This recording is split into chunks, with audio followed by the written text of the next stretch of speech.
Hello, everyone, and once again, welcome to the teachings. Glad to have you with us today. Today's teaching is entitled Moses, Moses, and I am the host, Truth Is. Now, according to the experts, Moses is coming from or derived from the ancient Egyptians, and it means born or to give birth, like to Mosa, to this born.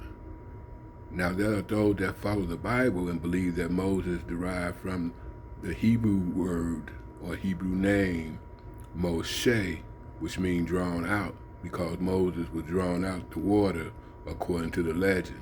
But which one is it? It can't be both. And we're going to use reasoning, and we're going to use your Bible to do so, and we're going to see which one is true according to the legend, not that it's really truth.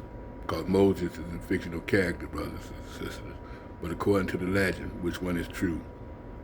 Okay, let's open up in Acts the 7th chapter, and let's start reading at verse 15. And it reads, So Jacob went down into Egypt and died, he and our fathers, and were carried over into Shechem, and your Bible says Sychem, and laid in the sepulchre that Abraham bought for a sum of money for the sons of Emor, the father of Shechem. But when the time of the promise drew nigh, which God had sworn to Abraham, the people grew and multiplied in Egypt. 18. Till another king arose which knew not Joseph. The same dealt subtly with our kindred, and evil entreated our fathers, so that they cast out their young children to the end they might not live. In which time Moses was born, and was exceeding fair, and nourished up in his father's house 3 months. And when he was cast out, Pharaoh's daughter took him up, and nourished him for her own son. So she took him up out the water from the basket, okay, when he was 3 months old. Verse 22. And Moses was learned in all the wisdom of the Egyptians, and was mighty in words and in deeds. And so this means he walked like an Egyptian, he dressed like an Egyptian, talked like an Egyptian, brothers and sisters, okay? He was just like an Egyptian. He knew their magic, he knew their gods, he served their gods, brothers and sisters, okay? Because he was Egyptian for 40 years. 23. And when he was full 40 years old, it came to his heart to visit his brethren, the children of Israel. And seeing one of them suffer wrong, he defended him and avenged him that were oppressed and smote the Egyptian. So you know the story, okay? Moses killed the Egyptian and he went on the run. Okay, I just came here to show you that Moses was an Egyptian in everything, okay? In magic and in words and in all wisdom and science. He was an Egyptian. Okay, so why would he have a Hebrew name when an Egyptian raised him since he was an infant, 3 months old, brothers and sisters, okay? We're going to use reasoning to show you that indeed, according to the legend, Moses come from the Egyptian, because pretty much a lot of you things you believe in come from the Egyptian, okay? All right, I'm going to share some of that with you a little bit later. But let's go to Genesis, the 41st chapter. Genesis, the 41st chapter.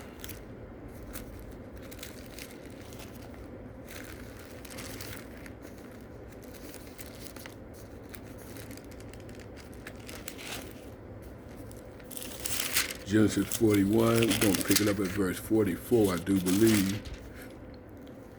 Genesis 41 and verse 44, and it reads, And Pharaoh said unto Joseph, I am Pharaoh, and without thee shall no man lift up his hand or foot in all the land of Egypt.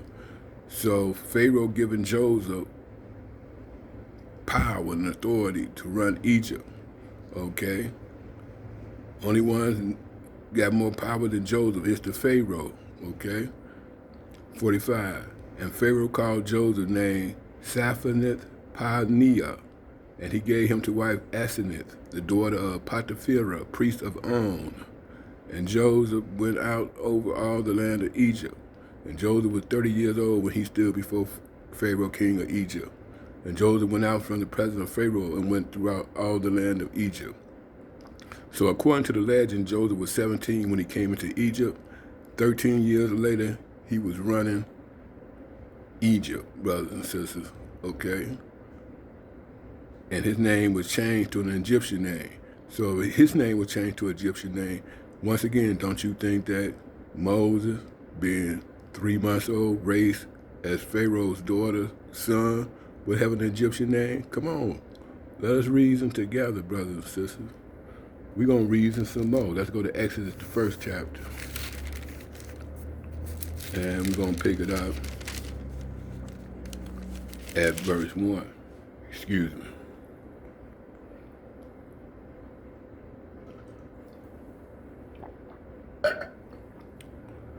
And it reads, verse 1, chapter 1, Exodus.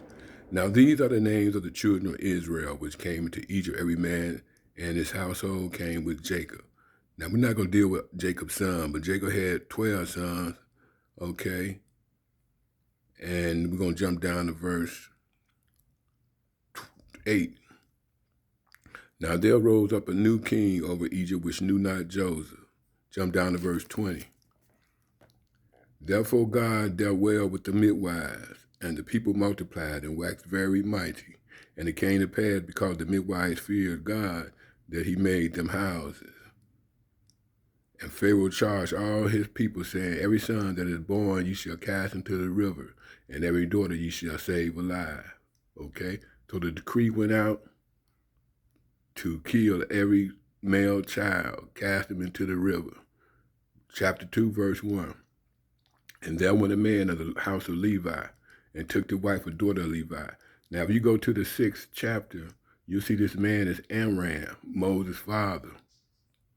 Amram married his auntie, which is an incest. That's an abomination according to the same Bible. Okay, Moses' mother is his great aunt. Okay, it's always dealing with your all you great servants, or the great servants in this Bible, always have some mess surrounding them. Okay, Abraham married his sister. Moses' father married his auntie. Okay, Lot had sex with his daughters. Come on, brothers and sisters, just think about it. Okay, it's a mess, a hot mess. But anyway, verse 2. And the woman conceived and bare the son, and when she saw him that he was a goodly child, she hid him 3 months. What's a goodly child? He was a male. Okay? That's how much they think about the daughter. You're only a goodly child if you're a male. Okay? Verse 3. And when she could not longer hide him, she took for him an ark of bulrushes, and daubed it with slime and with pitch, and put the child therein, and she laid it in the flags by the river's brink. Okay, jump down to verse 9. We can't read all this. I don't have the breath to read it all, but verse 9. And Pharaoh's daughter said unto her, take this child away and nurse it for me, and I will give thee thy wages. And the woman took the child and nursed it. And the child grew, and she brought him up unto Pharaoh's daughter. 10 again for some continuity. And the child grew, and she brought him unto Pharaoh's daughter, and he became her son. And she called his name Moses. And she said, because I drew him out of the water. Now, if Moses come from Hebrew, she's an Egyptian, okay? And she gonna name him a Hebrew name because she drew him up out of the water. Then Pharaoh would know that it's not his son because he got a Hebrew name, brothers and sisters, okay? It makes sense that she would name him Moses, and Moses mean born or give birth to, brothers and sisters, okay? Come on, brothers, just using a little reasoning. Just think about what I'm trying to share with you. If she's an Egyptian, and she want to bring up Moses like an Egyptian, mighty in word and in deed, okay, then she was going to name him an Egyptian name. Makes sense to me, brothers and sisters, according to the legend. I told you this stuff is just a bunch of mythology anyways, okay? But anyway,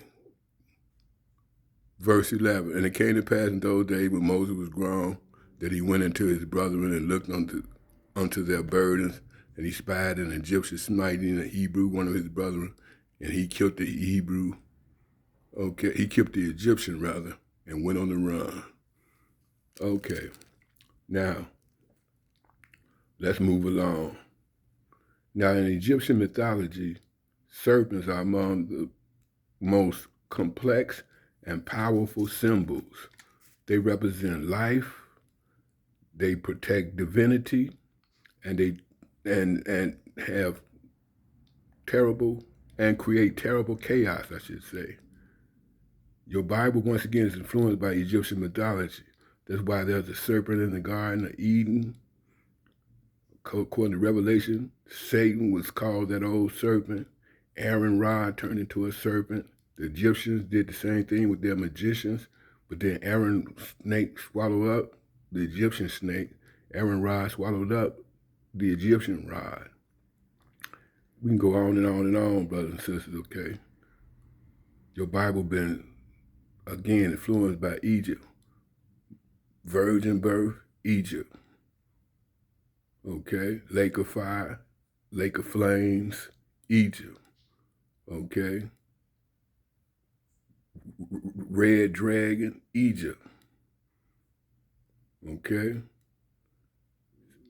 Esau coming out red all over like a hairy garment, Egypt, coming from the god Set with red hair.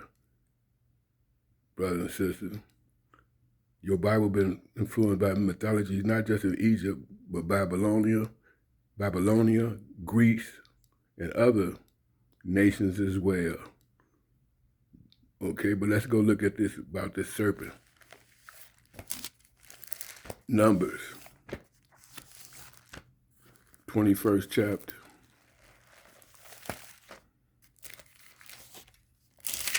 Pick it up at verse 5.